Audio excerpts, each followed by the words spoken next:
እስራኤል የሐማሱን ከፍተኛ አመራር መግደሏን አስታወቀች። እስራኤል በጋዛ ዳግም በጀመረችው ወታደራዊ ዘመቻ የሐማስን አመራሮች አነጣጥራ ማደኗን ቀጥላለች። የታጣቂ ቡድኑ የፋይናንስ ጉዳዮች ኃላፊ ሆነው እስማኤል ባርሁም ደግሞ የእስራኤልን የሞት በትር ያስተናገደ ሆኗል። በፈረንጆቹ መጋቢት 18 ጋዛ ላይ የሚደረገውን ወታደራዊ ዘመቻ ዳግም የጀመረው የእስራኤል ጦር ልክ ከተኩስ አቁሙ በፊት ሲያደርገው እንደነበረው ሁሉ ወደ ቤሩት ተሻግሮ የሂዝቦላህ አመራሮች ላይ እንዳነጣጠረው ሁሉ አሁንም በጋዛ የሐማስን ከፍተኛ አመራሮች ማደል ላይ ያተኩሯል። የጠቅላይ ሚኒስትር ቤንያሚን ኔታንያሁ መንግስት ውሳኔ አሳልፎ የእስራኤል ጦር ዳግም ወደ ጋዛ በገባበት ያለፈው አንድ ሳምንት ብቻ ከ10 በላይ የሐማስ አመራሮች ተገድለዋል። የሐማስ የፖለቲካ ቢሮ አባላት የሆኑትን ኡባይዳህ አልጃማሲ፣ ሳላህ አልባርዳዊልና ኢሳም አልዳሊስን እንዲሁም የጋዛ ውስጣዊ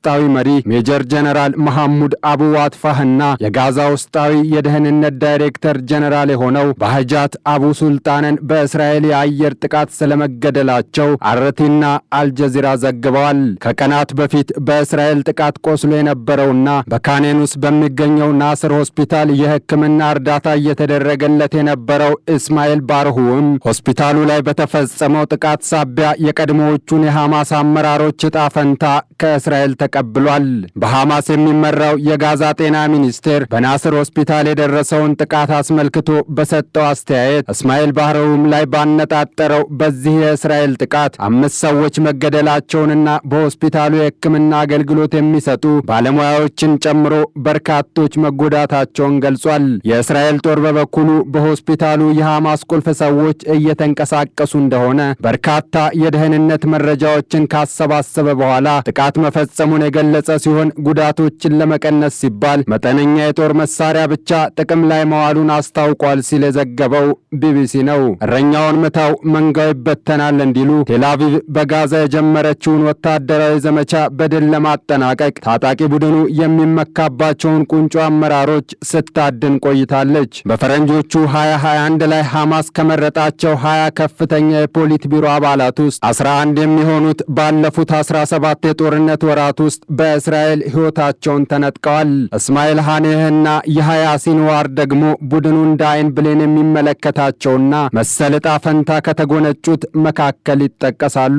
በእርግጥ ከሰሞኑ የእስራኤል ሰለባ የሆኑት የሐማስ አመራሮች ከጋዛ ውጪ እምብዛም ስማቸው የናኛ ለመሆኑን በማንሳት ቡድኑ አሁንም ቢሆን በቀላል የሚታይ እንዳልሆነ የሚያነሱ አካላት አልታጡም። የፍልስጤምንና የአረቡን ዓለም ጉዳዮች በተመለከተ የታይምስ ኦፍ ኢዝራኤል ኮሬስፖንዳንት የሆነችው ኑሪት ዮሐናን ከሰሞኑ በእስራኤል ጥቃት ሕይወታቸውን ያጡ ከፍተኛ አመራሮች የቴልአቪቭን ጦር እየገጠመ የሚገኘውን የሐማስ ታጣቂ ቡድን አይምሩ እንጂ በጋዛ ውስጥ ያለውን ሁኔታ በመቆጣጠር ረገድ ሚናቸው ከፍተኛ ስለመሆኑ ጽፋለች። አመራሮቹ በጋዛ ውስጣዊ አስተዳደር ውስጥ ከፍተኛ ቦታ ያላቸው በመሆኑ በእነርሱ ላይ የሚደርሰው ጉዳት ሐማስ ከፍልስጤማውያን ጋር ያለውን ቁርኝት የሚያላላ ሊሆን ይችላልም ትላለች። ሆኖም ከመሐመድ ዴፍና ማርዋን ኢሳ ውጪ የታጣቂ ቡድኑን ሰራዊት በመምራት ረገድ ፊት ለፊት የሚገኙ አመራሮችን እስራኤል ባለማግኘቷ ጋዛ ላይ ድል ለማግኘት ቀላል እንደማይሆንላትም አንስታለች። እስራኤል ዳግም ጋዛ ላይ የጀመረችው ወታደራዊ ዘመቻ አዎንታዊ ጎኑ በድንገተኛ ጥቃቶች አመራሮች ላይ ማነጣጠሯ ቢሆንም የሐማስ ወታደራዊ አመራሮች ራሳቸውን ባለማጋለጣቸው ስኬቱን ለመገምገም አስቸጋሪ መሆኑንም አክላለች። ሐማስ ጥቅምት 7 በጫረው እሳት 1200 አካባቢ እስራኤላውያን በመገደላቸውና 251 የሚሆኑትን አግቶ በመውሰዱ ምክንያት ለአጸፋ ወደ ጋዛ የገባቸው እስራኤል ጋዛን ወደ ፍርስራሽነት ቀይራታለች። ከ50 ሺህ የሚልቁ ንጹሐን ፍልስጤማውያን ሕይወታቸውን አጥተዋል። ከ113 ሺህ የሚልቁት በጦርነቱ ሳቢያ ጉዳት ገጥሟቸዋል። ከ2 ሚሊዮን በላይ ፍልስጤማውያን ከቀያቸው ተፈናቅለዋል። ዳግም በተቀሰቀሰው የአሁኑ ጦርነትም ፍልስጤማውያኑ ለብዙኛ ጊዜ መሰደዳቸውን ቀጥለዋል። ሐማስ ከያዛቸው ታጋቾች ውስጥ 59 የሚሆኑትን አሁንም ድረስ ያለቀ የለቀቀ ሲሆን እነዚህ ታጋቾችን ወደ ቤተሰቦቻቸው መመለስና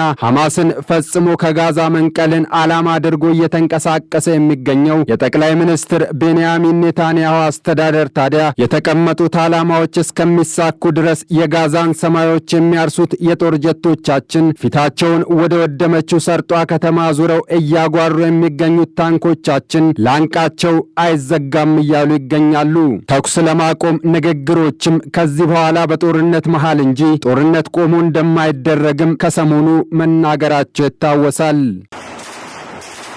በሌላ በኩል የፍልስጤማውያንን ህልውና ለማስቀጠል ሐማስ ገለል ሊል ይገባል ሲል ሐማስ ጥሪ አቅርቧል። በፍልስጤሙ ፕሬዝዳንት መሐሙድ አባስ የሚመራው የፋታህ ንቅናቄ በጋዛ ሰርጥ ለሚገኘው ተቀናቃኙ ሐማስ ባስተላለፈው ጥሪ ፍልስጤማውያን ህልውናቸው ይጠበቅ ዘንድ ሐማስ በሰርጦ ያለውን ስልጣን ሊለቅ ይገባል ማለቱን አህራም ኦንላይን ዘግቧል። ሐማስ ለጋዛ ለህፃናቱና ለሴቶች አዘኔታ ሊያሳይ ይገባል ያለው ፋታህ ታጣቂ ቡድኑ በጋዛ ያለውን ስልጣን የማይለቅ ከሆነ የፍልስጤማውያን ህልውና ያበቃለታል ማለቱን ዘገባው አክሏል። ሐማስ የጋዛን ስልጣን ከፋታህ አስተዳደር ነጥቆ ሙሉ በሙሉ የተቆጣጠረው እንደ አውሮፓውያን አቆጣጠር 2007 ላይ በመፈንቅለ አስተዳደር ሲሆን በሁለቱ አካላት መካከል እርቅን ለመፈጸም የተደረጉ ጥረቶች ሳይሳኩ መቅረታቸው ይነገራል። ሐማስና ፋታህ በፍልስጤም የፖለቲካ መድረክ ላይ ስማቸው ቀድሞ የሚጠሩ አካላት ናቸው። ምንም እንኳን ሁለቱም አካላት የፍልስጤምን ሀገረ መንግስት ለመገንባት ውጥን ይዘው እንደሚሰሩ የሚናገሩ ቢሆንም አካሄዳቸው ግን ለየቅል እንደሆነ ይነገራል። በተለይም በሚያራምዱት ርዕዮተ ዓለም ተግባራዊ በሚያደርጉት ስትራቴጂና ለእስራኤል ዕውቅና በመስጠት ረገድ የተለያየ አቋም ያራምዳሉ። በስትራቴጂ ደረጃ ሐማስ የትጥቅ ትግልን እንደ ዋነኛ የግቡ ማሳኪያ አድርጎ የሚጠቀም ሲሆን ፋታህ በበኩሉ ውይይትን እንደሚያስቀድም ይነገራል። የመሐሙድ አባሱ ቡድን ለእስራኤል ዕውቅና የሚሰጥና በፈረንጆቹ 1967 የነበረውን ድንበር መሰረት አድርጎ ሀገረ ፍልስጤምን የመገንባት ትልም ይዞ ይንቀሳቀሳል። ከእስራኤል ጋር እየተናነቀ የሚገኘው ታጣቂ ቡድኑ ሐማስ በበኩሉ ለእስራኤል ዕውቅናን መንፈግ መለያው መሆኑን የአልጀዚራ መረጃ ያመላክታል። በያሲር አራፋት የተመሰረተው ፋታህ ከሃይማኖት አንጻር ገለልተኛ አለያም ሴኩላር የሚባለውን የሚያራምድ ሲሆን ሐማስ ደግሞ እስላማዊ ርዕዮትን እንደሚያራምድ ይሄው የአልጀዚራ መረጃ ጠቁሟል። ከእስራኤል በሚሰነዘረው በትር ፍልስጤማውያን እየከፈሉ የሚገኙት ዋጋ ከሐማስ የጋዛ ህልውና ጋር ተያይዞ የመጣ ነው የሚለው ፋታህ ከባለፉት 17 ወራት የእስራኤል ጥቃት የተረፉ ፍልስጤማውያን ህልውና ዘላቂ ይሆን ዘንድ ሐማስ ገለል ሊበል እያለ ይገኛል።